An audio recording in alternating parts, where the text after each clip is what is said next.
Hi, Gibaud, Gibaud.com, and today we're going to speak about a small button.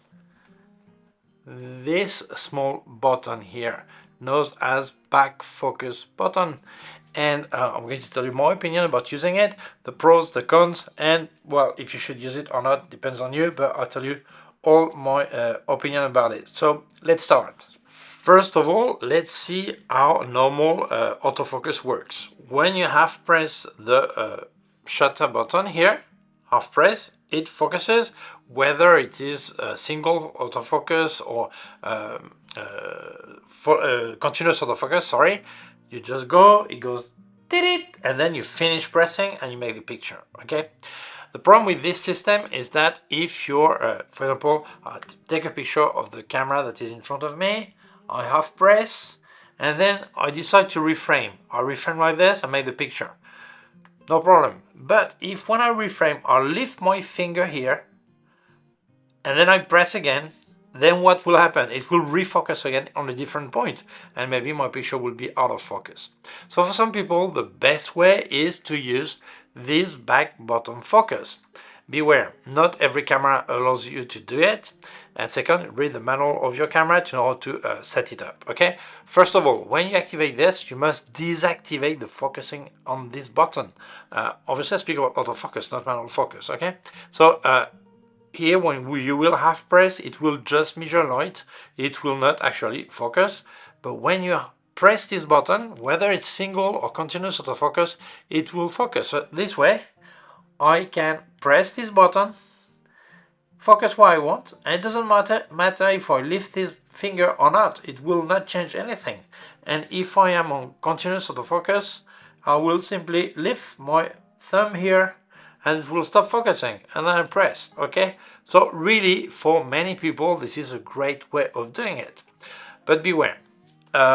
Some people hate it, some people love it, some people think this is great, but maybe they don't realize that for some situation it's not that good. In some situation I really love it, in other situation I simply hate it, because it gives me many problems, I don't get the result I want. So I'm going to try to expose when it is good for me and when it's not good for me. So people can decide, like you, whether you're happy with it, but maybe in some situation you didn't realize you could get better with the other button, and the other way around. Maybe you're not happy with the back button, with the back button, but maybe you did not meet situation where it really helps you. So let's speak about it. And by the way, if you want to help me, I can also help you. I've activated the member area of my YouTube channel. There you will not find talk about gear, just about photography, tips, advice, making of, all this. There's a join button just below so you can access exclusive videos for members. Thank you so much. Also leave you affiliated links in the description. Please use them. And if you go to the website of Luminar Neo, following my links, there you can use the code ERIC10 and you get a 10% discount extra, yeah, on top of any offer they have at that moment. So use it. Thank you so much. Let's carry on. For me, the most important thing when you want to use the back button focus is to have a comfortable button, great access, that it falls right under your thumb, really nice. On this Olympus OM1, for me, this is great. It falls exactly what it has to fall, okay? Fine. But on this one, for example, my Fujifilm X100V, I don't like where it falls. I think it's about 2-3 millimeters too much to the left. I don't feel comfortable, and if I press it, the way I hold the camera is different. I don't like it here. Same thing on the XS20.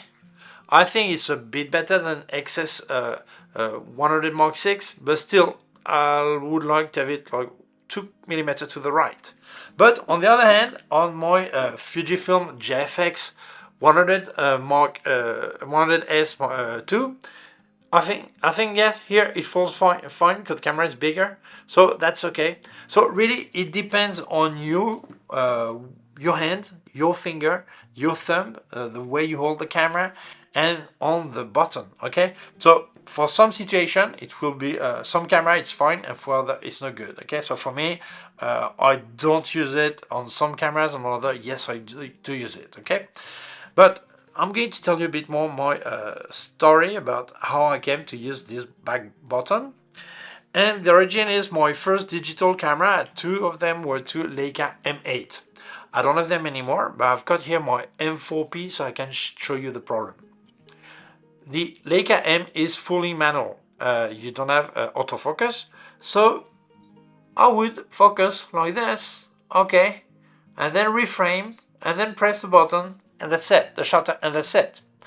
And it did not matter if I would lift my point finger or not. It didn't matter. My index finger doesn't matter because it was manual focusing. So what I tell is not just for Leica, it's for any camera where you focus in manual mode, whether it's a manual lens or an autofocus lens that you use in manual mode, okay? But it means once the focus is made, if you don't touch anything, it doesn't matter if you lift your finger or not. So I made many weddings with this, and I was happy. It's really sporty, really, to do a wedding with manual focusing, but it works, okay? And then after a few years, I sold my two Leica M8, and I bought two Canon 5D Mark II, and later a Mark III, okay? And that was a big problem, because I was taking my camera, pressing the shutter, this way, the shutter button here, and I would reframe, but I would forget, and I would lift my finger, and then I'd reframe, so when I would press, the focus was somewhere else, so it was a big problem. I missed a lot of pictures because of that. So I spoke to a friend. He said, why don't you use the back button focus? I said, what is that? Check the manual, camera manual. So yeah, well, for me, less button is better, but still, I had my Canon. So I checked, and then I placed some focusing on the back button.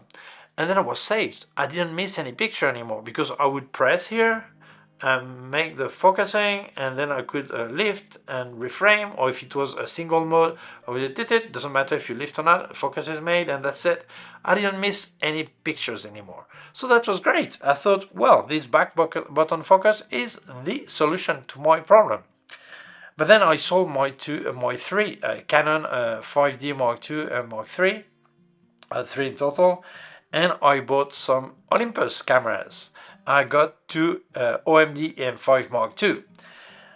And the first firmware or second firmware, I don't know, it was not possible to have back button focus. So I had to learn again how to hit properly here, off press, reframe without lifting the finger, and finish your picture. And then after a while, I think they issued a new firmware that it was finally possible to do back button focus on this button. But anyway, I didn't even use it because the button was horrible. You had a lever here there, and honestly, it was really tough, really hard, really not nice on the finger. So I thought it was I'd relearned how to do it everything one finger. So for me, with this finger, so that was fine. Okay, and then. Only a few months ago, speaking with a friend, I lent him one of the cameras. I can't remember if it was a GFX, I don't know which one. And he said, well, your autofocus doesn't work. It was like this, your autofocus doesn't work. I said, no, because it's here. Oh, you don't use back button anymore? I said, well, I told him my story. So I retrained doing everything with the pointing finger. And he said, yeah, but for some situation, that's better to have the back button. So I reconfigured all the cameras with back button focus to see if it was right. Maybe I was missing out something. And honestly, in some situation, it's really great. In some situation, for me, it's a real nightmare. So I think in some situation, it's better to use one of the button, and in other situations, better to use the other one. So I'm making a small list of the pros and cons of each, so you can make your own test, your own try, see how you feel, see if it helps you in some situation or not. So I'm going to tell you my small list about this. So let's see the pros and cons. First, good point is that it does not refocus between each picture when you use the back button. So it means that if I have to make 10 pictures, if the first one is in focus, I can click, and they're all in focus. So in some situation, on a landscape, on a tripod, for example, you focus the first one, and that's it. And then you press, and that's it. You've set everything nice, the focus point where you want, all this, and you can press all what you want, and that's great. So in many situations, this is fantastic. Because when it refocus, you always have the risk that something distracts the autofocus and it goes somewhere else, okay? But on the other hand, make sure the first picture is properly focused, because if it's not in focus, the whole series is wrong. So it's good on one hand, and it can be really a drama on the other hand. So it's important to make sure that the first one is in focus, but then you don't have to worry, like for product photography, if it goes in one place and it's always there, you just press, you don't need to refocus, and that's it. So that's a big advantage. Second, you can lift your point finger, no worries, nothing. So if you're a person that normally use manual lenses or use autofocus lenses but in manual mode, and you don't never really worry about what your point finger is doing, then it's great, because you use this back button focus and you don't have to worry about lifting this finger or not. So for people who are used to manual focusing, when they use an autofocus lens, that's a great asset to have this possibility. Another point, when you work in manual mode, that doesn't really matter, because you half press here and you have you measure light, you have the information, and you set all your exposure, so that's fine. The problem is when you use automatic or semi-automatic. That's a big nightmare. Why? Because first, there are some cameras that let you separate the point of autofocus from the point of measuring light. Depends if you're on spot metering or if you're on matricial, on center weighted or whatever, okay? But still, it allows you to separate, so sometimes it doesn't really matter if you reframe or not. But let's say you work in semi-automatic or automatic, and you press once, you reframe, maybe the light is different there when you reframe, okay? So you can lock the exposure at the start. For that, you have to press a button in the back. But in some and many cameras, it's the same button as the one you're using right now for focusing. So if you activate this as focusing button, then you can unlock the exposure. So that's a problem. And if there are separate buttons, like on this camera, you have one that is for focusing and one is for locking the exposure, that's fine. But you have to press 3 buttons. You focus, or you measure light, you lock, you focus, and then you press a shutter. 3 buttons. So that's a bit of a nightmare. Okay, so there are no perfect solution. But in this case, in semi-automatic, that could be a problem. For me, I always expose in manual mode, so it's no problem. It doesn't really bother me. I don't lock anything. But in case you would work in semi-automatic or automatic, you will have to press 3 buttons when possible. If your camera doesn't have separate button for locking the exposure and for the focusing button, then that's a problem, because it's simply not possible. Some people forget to press again. So when I've got everything on this finger, I'm sure I'm not going to forget to focus. I press, refocus, I'll focus on each picture, okay? But sometimes some people, they use this back button focus and the subject is moving or they're moving, and maybe a slight bit only, and they forget to refocus. So that means that it's not in focus what it was supposed to do, to be, okay? And the big problem is that on the screen, probably it looks fine. It's once at home on your computer on a large screen, you realize that your focus is shifted like, yeah, maybe half a centimeter, and then the eye, for example, on a portrait is not in focus anymore. So it's important, if you use this, don't forget to refocus always, okay? When you move. If you don't move, obviously not. When do I think it's no good to have this system, that back button? When, well, when I do really shallow depth of field pictures, I don't like that type of picture, but I do them for testing lenses that I present on my channel. If they're really luminous lenses, I have to show how shallow is the depth of field, so obviously then I go this way. And that's a big problem, because when I've got everything on this finger, that's fine. But when I use the back button focus, it's so shallow sometimes, like half a meter away, that maybe it's 3 or 4 or 5 millimeters depth of field. You need to press a shutter straight away, because maybe you move a bit backward, forward, or your subject itself, a plant, for example, a flower may move a bit, okay, because of wind or whatever, so then you miss it. So in this situation, I prefer to have everything on the front, okay?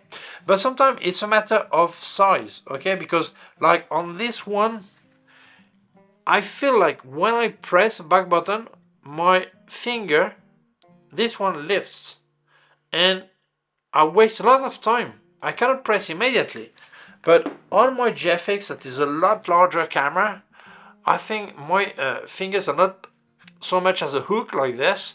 They're more relaxed, and it's no problem to really press at the same time, or almost the same time. So it depends on your physical hand and on the camera you use, okay? But for me, in general, for a shallow depth of field, I don't want to use it. That gives me, I've missed a lot of pictures because of that.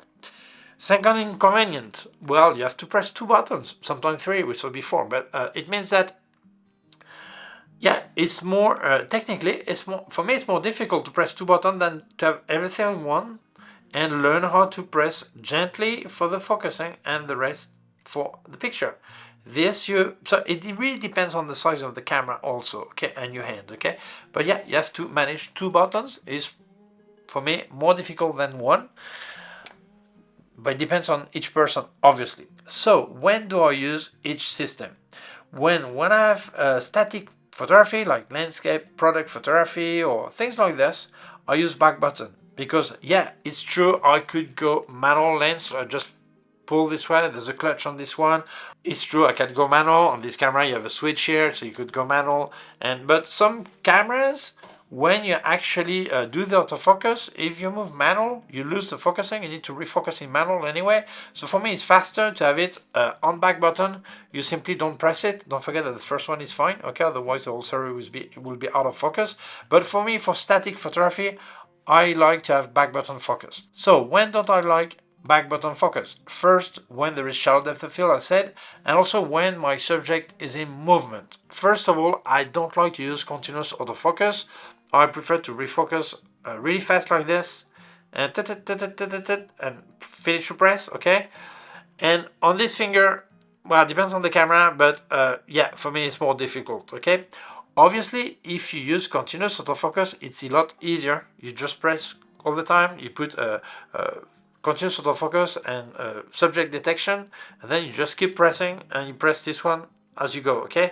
So it really depends on how you shoot, but I speak for myself, okay? So for myself, when I've got subjective movement, I prefer to use everything on the front trigger, okay? For me, that's better.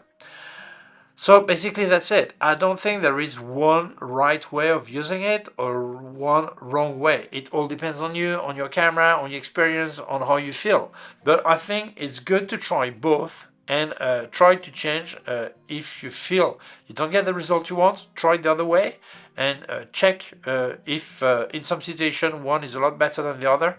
That's just you to decide. I just expose my situation and when I use one or the other, and also depending a lot on the camera.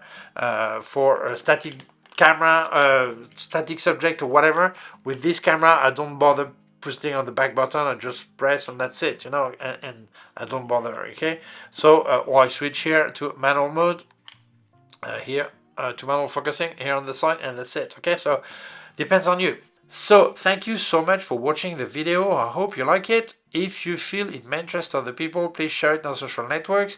If you have not done it yet, please subscribe to my YouTube channel. The small button down here, so small bell. If you click on the bell, you will get notified when I upload a new video. My website, Gibaud.com. If you have any question, can leave a comment below. Don't forget, I've activated the member area of my YouTube channel. The small button down here that says join, and then you will have access to exclusive video. I don't speak about gear, just about photography, tips, advice, yeah, making of all this. So you're welcome to join and to have access to the exclusive video.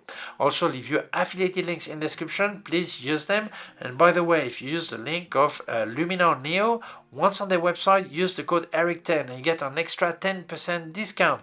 Yeah, extra because maybe they already have some offers. Well, it's on top of the offer. You get an extra 10%. So thank you so much. That really helps me. Thank you so much. I'll also leave you my PayPal account in case you wanted to make a donation. Well, that's it. Thank you for watching and see you soon. Take care. Bye.